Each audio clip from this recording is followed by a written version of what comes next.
Saya cuma mau kasih tahu aja sebagai sahabatnya, pada saat saya pulang ke Jakarta banyak dokumen penting sudah saya amankan. Jadi yang takut dokumennya bisa dihilangkan dan bagaimana lah gitu, udah saya amankan di Rusia. Jadi pada saat saya pulang ke Indonesia, saya dititipi beberapa dokumen penting dan sudah saya amankan dan saya sudah notariskan di Rusia ini. Ya bisa saja itu jadi bom waktu, kita lihat aja. Yang juga di situ akan membongkar dugaan keterlibatan petinggi-petinggi negara kasus korupsi. Dan ini video-video nanti itu kalau diliris akan menggemparkan.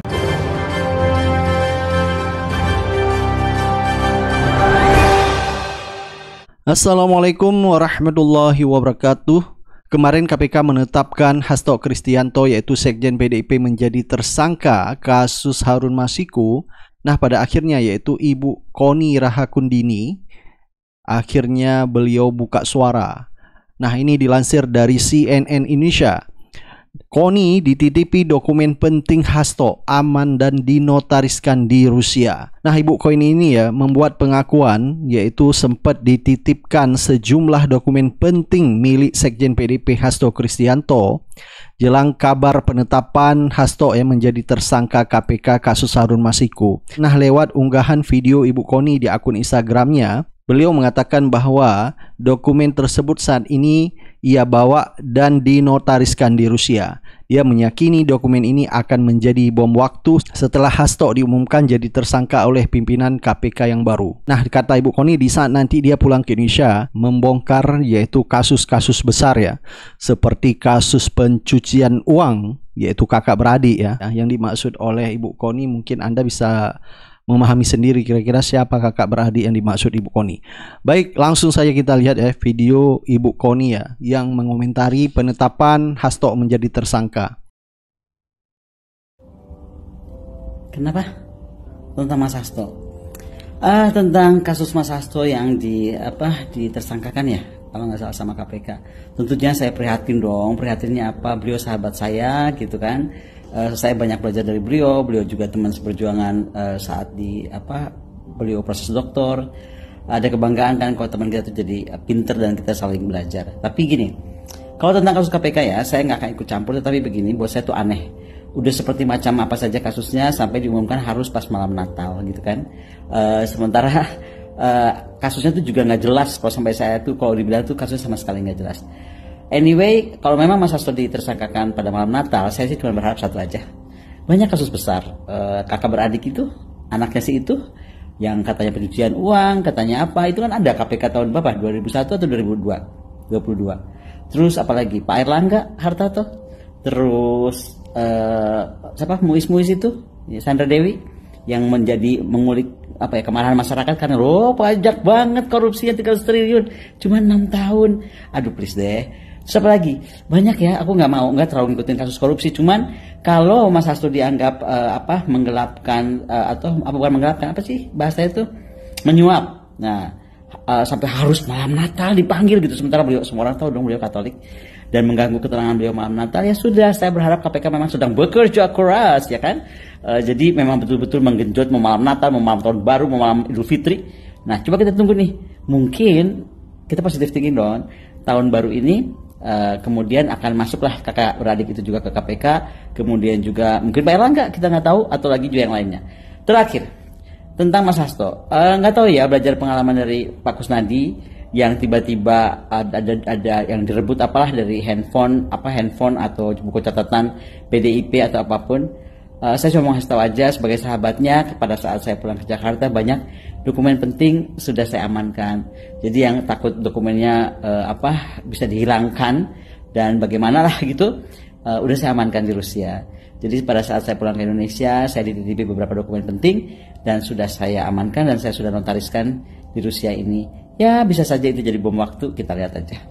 Sebagai sahabat saya hanya membantu Mas Hasto sebatas yang saya mampu, dan tetap aja ya, buat saya Indonesia itu tanah air saya. Saya itu rakyat bukan siapa-siapa, dan saya nggak terima aja banyak hal yang saya bilang betul-betul ada semacam ada desain gitu ya. Kalau saya boleh ngomong, toh saya yang kasih tahu di Akbar Faisal bahwa saya sudah di warning, Mas Hasto kalau terlalu keras akan di KPK-kan. Omongan saya nggak salah kan? Meskipun para cacing cau bilang Bu Koni tukang fitnah, Bu Koni tukang gosip, Bener nggak tapi yang saya ngomong? Sih. Jadi begitu ya kawan-kawan. Bye. Nah, netizen juga menyoroti yaitu apa yang disampaikan oleh Ibu Koni Bakri sebulan yang lalu ternyata kejadian sekarang ya. Jadi apa kira-kira yang disampaikan oleh Ibu Koni ini? Kalau kita baca dilansir dari Tribun.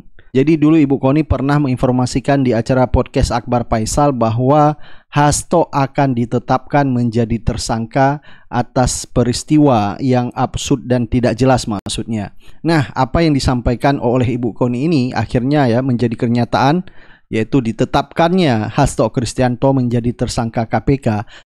Oleh Pak Sekjen mendekati dengan Bu Mega, aku mendengar langsung dari Bu Mega dan bagaimana berinteraksi melihat ketegaran seorang ibu bangsa. Makanya saya sekarang udah jarang nyebut nama Ibu Mega. Saya selalu nyebut ibu bangsa. Ada kemarahan buat saya kalau PDIP itu disakiti dengan cara yang tidak betul. Oke. Nah, jadi ketika saya diminta ketemu, ya kan, dia bilang, Mbak, gue punya berita satu tentang sahabat tuh, Hasto gitu. Oke, langsung aku ketemu gitu kan. Terus dia bilang gini, gue gak ada waktu banyak gitu kan, karena kan dia anggota lah, aku boleh sebut ya. Gue gak ada waktu banyak. Maksudnya anggota itu aparat. Aparat. Oke. Nah, terus dia bilang gini, sahabat lu, tolong lu bilangin, berhenti bersuara keras, utamanya berjuangnya di Sumatera Utara dan di Jawa Tengah. Dan DIY juga. Iya, DKI juga. Karena filenya tuh sudah siap bahwa beliau tuh tersangka tuh tinggal diumumkan. Wow. Nah, File sudah siap. Yes, tinggal diumumkan sebagai tersangka. Sebagai tersangka gitu. Ini kalaupun harus diteruskan, gue kasih tahu aja ya. Ini pasti kalah. Katanya di sana udah pasti menang. Ini yang pasti kalah itu maksudnya kandidat PDIP. Pasti kalah. Okay. Karena makanya niat dia baik. Gini deh, istilahnya nafas tuh dipelihara aja lah untuk darah-darah menang. Ngapain karena dari situ udah pasti menang. Oke. Nah, buat aku ini kan remind me of months ago, gue di warning yang sama juga kan. Jadi negara ini tuh perlu, aku tuh jadi lucu juga ya. Kita nih rakyat bayar pajak makin besar dengan segala macam, tapi ujung-ujungnya semua tuh kayak sandiwara politik gitu. Jadi aku tuh langsung berpikir ya, loh sebentar, dia nih sekjen loh, ya kan? Kemudian dia begini kan, aku langsung minta waktu. Mas Hasto tuh gak punya waktu, dia lagi sibuk banget lah. Gue bilang itu, lu diem deh sekarang. Aku bilang gitu, gue gak mau dulu diginiin. Lu mau ditersangkain dan udah berhenti lah, lu gak usah ke Sumatera Utara itu. Wah, dia ngamuk, langsung gue dikuliahin.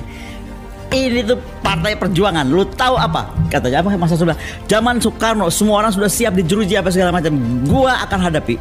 Kenapa gue tersangkakan? Wah, ya, gitu. Jadi ini mengingatkan aku pada saat akademisi bicara. Dulu saat lagi pilpres, akademisi bicara disuruh stop dengan apapun bentuk itu. Lah sekarang politisi yang jelas-jelas dia sekjen partai memang harus kemana-mana, memang kerjaannya gimana sih? Ya kan? Itu kok juga jadi ada kayak dibajak oleh ini. Nah, itu aku nggak terima gitu loh. Ini kita mau sampai kapan kayak begini? Bahkan netizen di sosial media menduga bahwa penetapan Hasto Kristianto ini sangat politis sekali. Kenapa tidak dari dulu kasus Hasto ini ditetapkan menjadi tersangka di saat tahun 2020 ya. Dan ini juga disampaikan oleh Novel Baswedan ya, bahwa kasus Hasto ini sudah bergulir pada tahun 2020, tetapi memang waktu itu juga tidak ditetapkan menjadi tersangka. Jadi menurut netizen, kasus penetapan Hasto ini menjadi tersangka adalah politis dan diduga adalah kerjaan daripada Mulyono. Jadi Mulyono ini ingin mengacak-ngacak atau mengobrak-abrik PDIP, pingin sekjennya diganti. Gue dari dulu tuh meyakini di sana itu ada 3 list, oke? List artis narkoba, list artis selingkuh, sama list politisi korup. Oke. Ini list disimpan, dikantongin. Kapan dikeluarin? Tergantung situasi dan kondisi, tergantung timing. Kalau lagi terjadi ini yang keluar ini, kalau lagi terjadi ini yang keluar ini, kalau lagi terjadi ini yang keluar ini gitu. Mungkin lu sering ngamatin gitu, misal ya terjadi suatu kasus atau ada orang yang lagi jadi atensi, tiba-tiba keluar dar siapa narkoba gitu, atau dar siapa selingkuh gitu. Itu tuh udah tahu dari lama siapa yang narkoba, siapa yang selingkuh. Timingnya yang dijaga. Demikian juga lah yang terjadi untuk kasus si politisi yang ditersangkakan ini. Nah, yang gue sesalkan adalah emang lo nggak bisa sabar dikit gitu. Timingnya tuh ngepas banget kan, semua orang jadi loh pas dipecat dar langsung dibales gitu. Ngerti nggak sih maksud gue? Lah kan lo bisa sabar dikit gitu. Gue tau lo marah, gue tau lo kesel, gue tau lo pengen balas dendam, tapi publik itu udah pinter sekarang gitu. Yang gini-gini tuh kita udah tahu. Jadi kalau bisa tuh sabar dikit. Begitu agak turun, nah baru lo bales gitu. Jangan ngepasin gini kan jadi tahu semua orang. Bahkan Rocky Gerung pun ya mengatakan bahwa sebenarnya target daripada Mulyono atau Jokowi ini adalah sebenarnya bukan Hasto, melainkan adalah ingin memenjarakan Megawati. Jadi Rocky Gerung menduga penersangkaan Hasto ini adalah bagian dari balas dendam politik Jokowi terhadap Ketua Umum PDIP yaitu Megawati yang telah memecatnya. Jadi karena sakit hatilah Mulyono, akhirnya Hasto Kristianto menjadi target dan dijadikan tersangka oleh KPK. Sebenarnya menurut Rocky Gerung ya, yang ditargetkan itu adalah Megawati. Coba kita lihat statement dari Rocky Gerung. Itu dituntun oleh pertanyaan pamungkas, pertanyaan penutup, yaitu seandainya Hasto ditangkap, lalu apa yang akan terjadi dalam politik Indonesia itu? Tentu latarnya tetap mesti kita perlihatkan, yaitu dendam Jokowi. Kita tahu sekuensi dari peristiwa-peristiwa perseteruan Pak Jokowi dan Ibu Mega itu, mulai dari Mega menghambat ambisi Jokowi untuk memperpanjang kekuasaan, Mega menentang dirumuskannya satu akal-akalan konstitusi untuk meloloskan Gibran. Mega mempersoalkan banyak hal dan berujung pada pemecatan Jokowi dan keluarganya. Kan kalau kita lihat peristiwa itu secara psikologis, Jokowi betul-betul tersingkir di dalam karir politiknya itu oleh Megawati. Kalau oleh orang lain mungkin gak ada soal, tapi oleh orang yang membesarkan dia dan menemukan bahwa yang dia besarkan itu ternyata lah anak macan.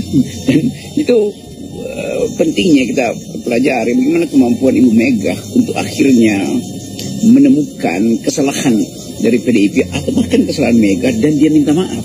Saya minta maaf pada rakyat Indonesia karena telah salah memilih dan bertahun-tahun tidak pernah mempelajari psikologi atau deep psychology, artinya persembunyian ambisi dari Presiden Jokowi yang baru terlihat ketika Jokowi memaksakan diri untuk jadi presiden 3 periode. Dan itu Ibu Mega tegur bahwa tidak mungkin 2 cukup, itu konstitusi bilang begitu. Jadi pertandingan antara ambisi Jokowi ditambah dengan emosinya hari ini karena dipecat oleh PDIP, maka terjadilah peristiwa ditersangkakannya sekjen PDIP. Sebetulnya yang mau ditersangkakan pasti Megawati kan, tetapi kita dipoles oleh media massa yang dikendalikan oleh Jokowi bahwa seolah-olah ini peristiwa yang tidak ada hubungannya dengan kemarahan Jokowi atau kegundahan Jokowi atau dendam Jokowi pada Megawati. Jadi latar belakang dari peristiwa ini ada dendam seorang Jokowi yang sebagai presiden akhirnya menemukan bab terakhir dia di dalam disertasinya Hasto, yang juga itu satu pengamatan fenomenologis yang sangat mendalam dari saudara Hasto, karena dia menulis disertasi untuk menunjukkan keburukan dan sebut aja kemunafikan politik di era Jokowi. Itu semacam a kind of Machiavellian power game yang dipraktikkan oleh Pak Jokowi. Jadi kelihatannya itu yang mesti kita pastikan, ada latar belakang dendam, dan dendam itu tentu harus dibalas, apalagi di dalam metafisika politik Jawa yang sangat dimuliakan oleh Nah, ini juga dilansir dari CNN Indonesia, yaitu jubir PDIP Hasto siapkan puluhan video dugaan korupsi petinggi negara. Nah, dengan ditetapkannya Hasto menjadi tersangka, maka Hasto pun melawan akan membongkar yaitu video dugaan korupsi petinggi negara. Nah, ini akan menjadi tontonan menarik, apakah nanti Hasto akan membongkar video-video dugaan korupsi petinggi negara ya. Nah, menurut politikus PDIP Muhammad Guntur Romli, dia mengaku mendapatkan informasi dari video-video yang disiapkan Hasto sebagai peluru balasan atas penetapan dirinya sebagai tersangka di kasus suap Harun Masiku oleh KPK. Jadi Guntur Romli ini ya mengaku sudah menonton beberapa video beserta bukti-bukti valid katanya ya terhadap dugaan korupsi petinggi negara. Nah, kita akan melihat nanti sampai di mana KPK bisa bekerja. Apakah KPK masih terpengaruh oleh Mulyono? Nah, kalau kita lihat Hasto ini ditetapkan tersangka, maka akan ada serangan balik atau pukulan beruntun dari PDIP ya. Jadi kita akan menyaksikan nanti siapa kira-kira video dugaan korupsi petinggi-petinggi negara. Dan ini akan membuat masyarakat tambah penasaran. Kalau bisa mungkin secepatnya. Dan yang Menarik adalah Mas Hasto sudah membuat puluhan video. Itu adalah yang tadi disampaikan itu yang pertama. Akan ada lanjutan puluhan video yang juga di situ akan membongkar dugaan keterlibatan petinggi-petinggi negara kasus korupsi. Dan ini video-video nanti itu kalau diliris akan menggemparkan, Mas, akan mengubah peta pemberantasan korupsi, opini publik, dan luar biasa karena yang akan disebut nama-namanya dan bukti-buktinya nanti sungguh mencengangkan. Dan saya sudah menonton beberapa video tersebut dengan bukti-bukti yang sudah ada. Kita akan membicara pemberantasan korupsi itu harus konsisten, jangan hanya tebang pilih, jangan hanya tajam kepada PDI Perjuangan, kepada Sekjen PDI Perjuangan, tapi tumpul kepada kasus yang lain. KPK baru menggeledah kantor Bank Indonesia dan menetapkan 2 tersangka, kemudian tiba-tiba diralat. Pertanyaannya adalah siapa yang meremote KPK? Kok bisa yang namanya tersangka itu diralat? Jadi itu kan menurut saya ya, sudah melihat Jokowi itu bukan lagi sekedar kader. Gitu loh. Dia udah keluarga gitu. Ibaratnya sakitnya Jokowi itu akan dirasakan oleh orang PDI Perjuangan yang lain. Karena dia keluarga, bukan yang sekedar kader gitu loh, Bang. Betul. Gitu. Itu sebelumnya gitu. Nah, Jokowi pergi dan perginya bukan saya tidak pamit, tetapi dengan penjelasan seperti yang disebut oleh Bung Andi ya kan, kemauan untuk mengalahkan PDI di pileg. Gitu. Tapi lewat instrumen apa bang untuk mengalahkan di pileg? Ya kan, kalaupun tidak kalah kan faktanya memang PDI turun kan. Gitu. Artinya nggak kecapai sih tujuannya itu gitu. Apa keinginan itu seperti penjelasannya Andi, tetapi punya impact memang itu. Nah, diskusi kita bukan di situ menurut saya. Diskusinya adalah Anda bisa bayangkan PDI melayani dia begitu baik. Lalu dia pergi tanpa pamit, dan bukan saja pergi tanpa pamit tetapi juga punya keinginan untuk menenggelamkan perahu yang selama ini ia tumpangi gitu. Anda bisa bayangkan perasaannya orang PDI Perjuangan. Nah, orang lihat itu. Kalau orang yang membesarkannya saja ia tinggalkan dengan cerita yang kayak begitu, emang siapa kita kalau berteman sama dia?